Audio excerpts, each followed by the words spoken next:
All right, so today we are taking a deep dive into Hotel California by the Eagles. Yeah, Really iconic song. Everybody knows it. absolutely. But really interesting lyrics that I think a lot of people like myself kind of sing along to and maybe don't really think about too much.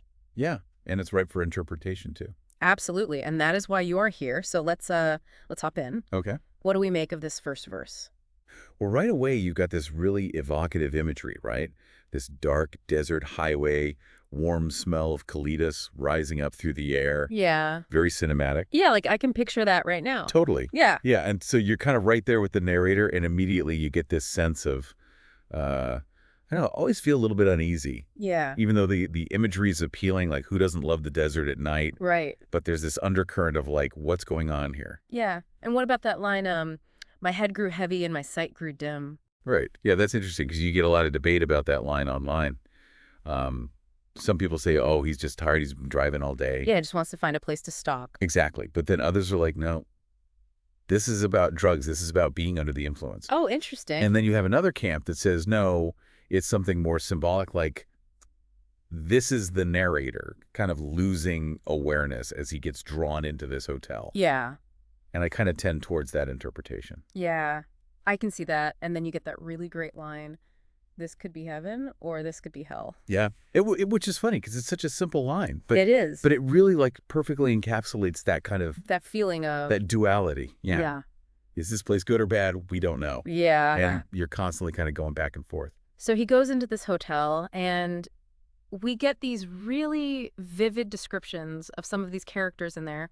We've got this woman with a Tiffany twisted mind and these pretty, pretty boys. She's with... What do we make of them? Yeah. Well, I think they represent a certain kind of lifestyle, right? This kind of decadent, pleasure-seeking, everything's beautiful. Everyone's dressed up. It's very glamorous. Okay. But then you look a little closer, you think, are these people really happy? Interesting. Like, what's going on beneath the surface? So they're putting on a show, basically. Yeah, I think so. Okay. It seems like they're searching for something that they can't quite find in all the, all the parties and the... Material thing. Exactly, yeah. So we've got this sense of, like, emptiness I'm getting. Yeah, definitely. And later on in the song, we get that really interesting part about them trying to kill the beast while stabbing it with their steely knives. Mm. What do we make of all that? Yeah, what a line. Yeah, so vivid. Almost like a nightmare, isn't it? Yeah. This opulent feast, but then there's this violence, this darkness underneath it. Right. And I think it speaks to that same idea of emptiness, right? Oh, okay. Like no matter how much they indulge, there's still this hunger for more. It can't be satisfied. Exactly. And they can't quite figure out how to, satisfy it. Interesting. And of course, we can't talk about this song without talking about what is probably the most famous line. We haven't had that spirit here since 1969. Right. What is that spirit? Oh, man. That is the million-dollar question, isn't it? It is. And I don't know if there's one definitive answer. Right. I think a lot of people tie it to the counterculture movement, right? Like Mhm. this idea that something pure and authentic was lost Yeah. amidst, the excesses of the late 60s and early 70s. Oh, wow.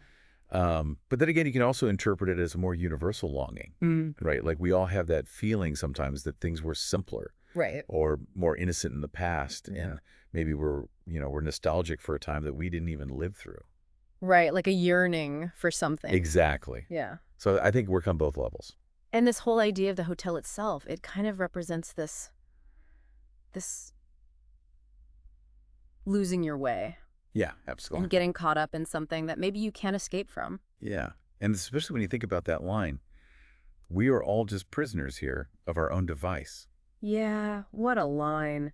It's kind of a chilling thought, isn't it? It is. Like even when we're surrounded by, beauty and luxury, Right. there's still this sense of confinement Yeah. because we're trapped by our own choices. Right, and then you get that part where the narrator is clearly trying to escape. He's clearly over it. He wants to get out of there. Yeah. And he runs into this nightman, and he says this really creepy line, "Relax," said the nightman, "we are programmed to receive."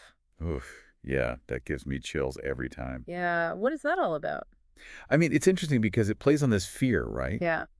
That we're not actually in control of our own lives. Right. That we're just products of our programming, our upbringing, or whatever, Okay. Wow. and that can be a really scary thought for people. Yeah, absolutely. And then, of course, we get that last line, the really big one that everybody remembers. You can check out anytime you like, but you can never leave. What Yeah. does that mean?